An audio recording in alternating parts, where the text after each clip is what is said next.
poste de directeur général d'Ergamo. Je ne refuse pas.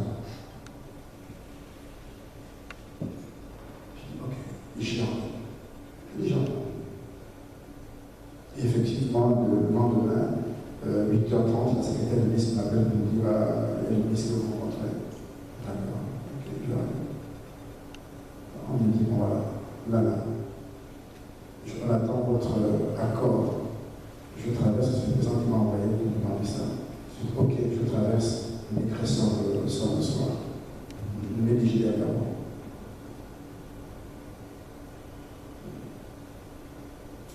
J'ai dit que le ministre dit vraiment merci. Vous savez, une décision comme ça, je ne vais pas la prendre seule. J'ai besoin de consulter mon épouse pour lui demander ce qu'elle pense. Je dis monsieur le ministre, donnez-moi une heure, je vais aller voir mon épouse. Et je dis bon, ok, j'attends.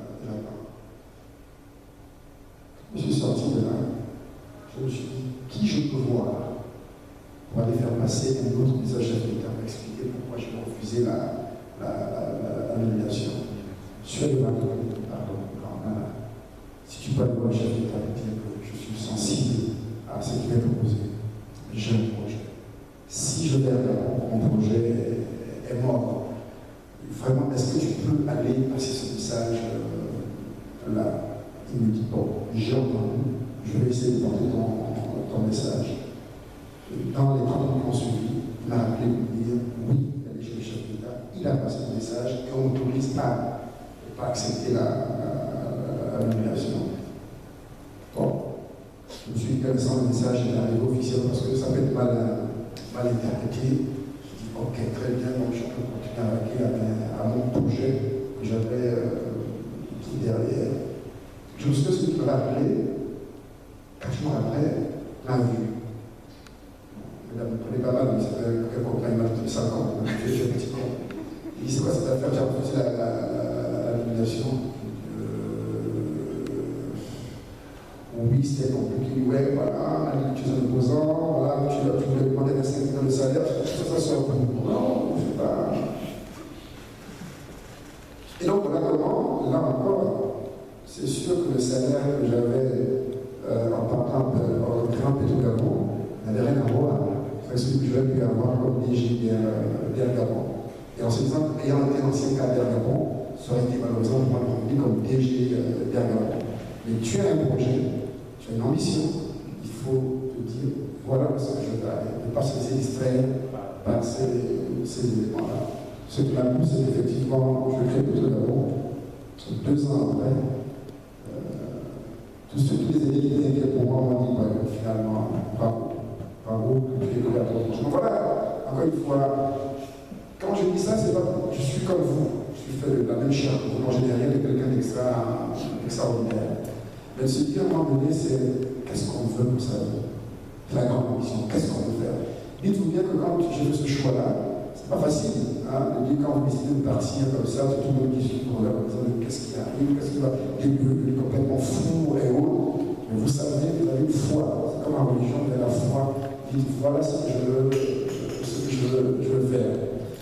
C'est beaucoup de difficultés, lorsque les concurrents vont arriver, je dis, c'est qui ce petit-là? Il veut vous écraser. Je te dis, moi, c'est la gazette de ces éléphants. Je dois réussir. Quand il y a ça, il y a des limites que vous ne leur pas. Parce que quand vous donnez le concurrent, alors vous allez embaucher des gens, les concurrents font tout pour vous rendre la vie impossible. Mais comme je ne dis pas de parler de pleurer, vous savez que c'est dur. Donc, on va réussir. On va réussir. Parce que si vous commencez à dire à vos collaborateurs, voilà, on est en train de me taper dessus et autres, il faut les donc voilà un peu pour répondre à la question de comment j'en suis arrivé à dire. Il y a un candidat qui me dit, la ministre des Affaires. Puis après, on ne parle plus. Mais il avait semé la première grève. Le contact avec les gens qui ont fait des affaires bien comme le Cameroun, ça t'ouvre les yeux en disant bon, papa. Et surtout à la fin, c'est qu'est-ce que tu veux faire de ma vie? C'est toi qui es maître de tout. Parce que, comme on dit, c'est en fait que tout se vend, on sort de la Pâque, hein, où Jésus ressuscité. Et bon, quand on est planté un arbre, une ligne en terre, même si c'est parti, on sera que l'arbre, c'est tel qu'il a planté. Quand vous plantez pas d'arbre, vous mourrez, on on vous oublie 2-3 ans après. C'est comme quand quelqu'un dans la famille, il y a un mort, il est mort, il a laissé des enfants. C'est la question qu'on pose souvent, il a laissé combien d'enfants? Pourquoi on pose la question? C'est pour dire, s'il a laissé des enfants, il est immortel. Il est parti, mais il est immortel. Il a laissé des enfants? Non. Ah, c'est dommage. Parce qu'on estime que là, quand on doit enterrer, ce sera complètement terminé. Donc, le chef d'entreprise, l'entrepreneur, c'est comme cette mère qui montre un enfant. C'est son bébé. Et le bébé lui suivra après sa mort. Voilà ce que je voulais dire.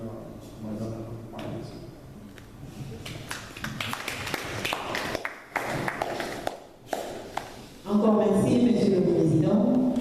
Nous sommes vraiment édifiés. Comme vous disiez vous-même, vous êtes évangéliste. Et vraiment, merci pour la bonne évangélisation encore ce matin.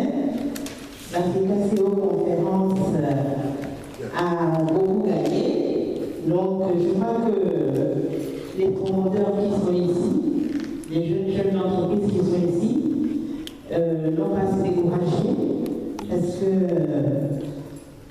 ici, quand Africa CO conférence dit la place des très petites entreprises, des PME et des EI, donc qui peuvent devenir multinationales au SAR. Alors ne vous découragez pas, nous allons montrer l'africapitalisme, les questions et les questions, et nous allons nous retrouver. Oui. Allez, au revoir tout le monde. Monsieur le Président. Merci.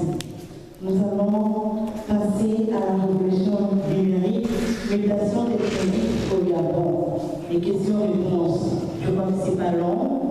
Nous allons poser quelques questions à Madame Fleur Mariette Madania avant de passer à la pause café. Ici, pour ceux qui n'étaient pas présents, Madame Mariette nous a donné une introduction, ceci. La montée du capitalisme africain et gabonais en particulier avec la création de plus de 100 entreprises par an ne coïncide pas avec une formidable période d'innovation technologique. Cependant, si les technologies de l'information se développent très rapidement avec l'usage exponentiel de la téléphonie mobile, et ce malgré des infrastructures encore insuffisantes, leur impact sur la productivité des petites entreprises n'est pas encore suffisant. Les petites entreprises gabonaises n'exploitent pas encore suffisamment leur potentiel. Donc sur le plan télécom, accès Internet, et sa question c'est que fait le gouvernement. Maintenant, je voudrais savoir si tous ceux qui ont assisté à son exposé ont des questions à poser par rapport à... Sinon, nous passons. Il y a des questions. Ok.